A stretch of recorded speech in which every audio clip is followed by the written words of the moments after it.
सर्वांना नमस्कार. कॅचअप कोर्सची वर्गात अंमलबजावणी कशी करावी याकरिता आपण हा व्हिडिओ तयार करत आहोत. तर उदाहरणादाखल आपण गणित कॅचअप कोर्समधील दिवस 11 बघणार आहोत. चला तर मग सुरुवात करूया. दिवस 11 कॅचअप कोर्सचा विषय आहे 3 अंकी बेरीज आणि वजाबाकी शाब्दिक उदाहरणांचा सराव. कृती 1 वॉर्म अप या भागामध्ये शिक्षकांनी विद्यार्थ्यांना बेरीज आणि वजाबाकीची काही शाब्दिक उदाहरणे सांगावीत आणि त्या उदाहरणामध्ये बेरीज आणि वजाबाकी या मूलभूत क्रियांपैकी कोणती क्रिया करावी लागेल हे विद्यार्थ्यांना ओळखायला सांगावे. जसे रवीकडे 123 आंबे होते, त्याने आणखी 145 आंबे घेतले. या उदाहरणामध्ये कोणती क्रिया करणार? विद्यार्थी उत्तर देणार बेरीज. पुस्तकात 315 पाने होती, त्यातील 112 पाने वाचली. या उदाहरणामध्ये कोणती क्रिया करणार? विद्यार्थी उत्तर देणार वजाबाकी. त्यानंतर विद्यार्थ्यांसोबत सूचक शब्दांवर चर्चा करा. जसे ज्या शब्दाचा वापर करून आपण शाब्दिक उदाहरणामध्ये कोणती मूलभूत क्रिया करायची आहे हे ओळखू शकतो.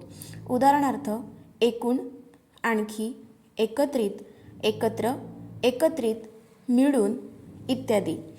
हे शब्द उदाहरणामध्ये आले असल्यास बेरीज करावी व शिल्लक, उरले, वजा, विकले, फरक, काढले यापैकी शब्द असतील तर वजाबाकी करावी.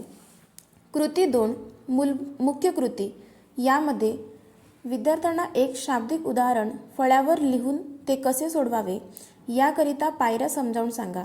जसे दुकानदाराकडे 380 पेन्सिली होत्या, त्याने त्यातील 145 पेन्सिली विकल्या, तर दुकानदाराकडे किती पेन्सिली शिल्लक राहिल्या?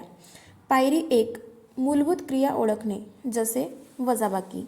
पायरी 2 संख्या वापरून मांडणी करणे, जसे 380 वजा 145. पायरी 3 स्थानानुसार सोडवणे, जसे 380 वजा 145 बरोबर 235. पायरी 4 उत्तर पूर्ण वाक्यात लिहिणे, जसे दुकानदाराकडे 235 पेन्सिली शिल्लक राहिल्या. याप्रमाणे काही उदाहरणे फळ्यावर समजावून सांगावेत व विद्यार्थ्यांना काही उदाहरणे सोडवायला द्यावीत. यासोबत विद्यार्थ्यांच्या 2-2च्या जोड्या तयार कराव्यात. प्रत्येक जोडीमध्ये 2 शाब्दिक उदाहरणांचे कार्ड द्यावेत.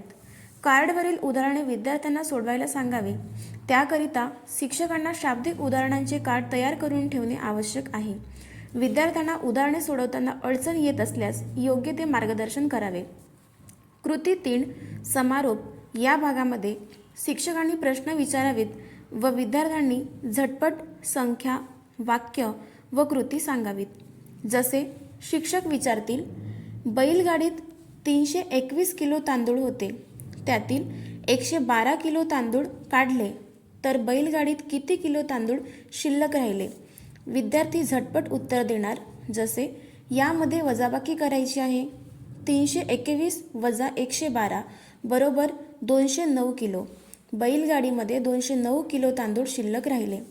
या कृतीनंतर विद्यार्थ्यांना स्वतःची शाब्दिक उदाहरणे तयार करायला सांगावीत व वया अदलाबदल करून उदाहरणे सोडवायला द्यावीत. सोबतच उत्तरे तपासायला सांगावीत.